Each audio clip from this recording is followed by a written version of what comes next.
Warning: Bitag Live Morning caters to mature audiences. Topics discussed are particularly on hot, timely, current issues purposely intended for Filipino viewers and listeners worldwide.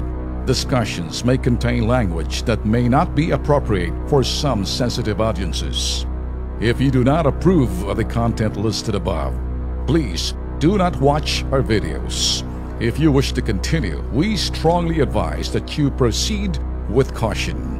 Viewer maturity is advised. Lamang binalita na ho to kasi ako nag-attend ho ako ng Philippine Star Christmas Party being one of the columnists ng Filipino Star ngayon. And ganun doon sa kanilang sister tabloid na ang pangmasa. In-announce na ho ni si Ray Spinoza, si RCE kung tawagin.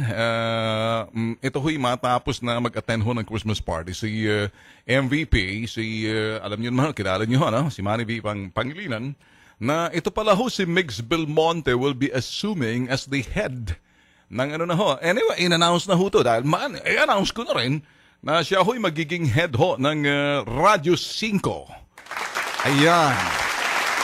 Well, welcome aboard Migs Belmonte. Miguel Belmonte ho. Siya yung president and CEO ng Philippine Star, Filipino Star ngayon, and the Star Group publication.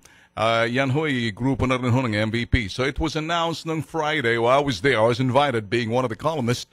Na si Migs Belmonte will be the, eto ho'y head ho, na he will be managing ho, eto hong for start, sa umpisa, yun hong Radyo 5. Ito hong 92.3 News FM and all the Radyo 5 na nationwide ho, sa radio ho. Unang, the first order of business, kung pag-uusapan ho, yung news and public affairs. And there's been a lot of talk lately na integrated news and public affairs will be headed by Miguel Belmonte. Yan ho, integrated news and public affairs. Lamang ho, na-announce naman ho yan on Friday.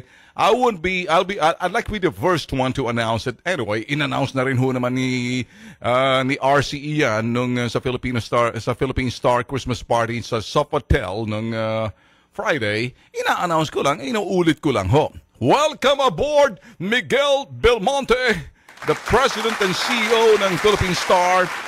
He will be heading ito ho, yung siya ho'y papatakbuhin niya ho ang Radyo 5.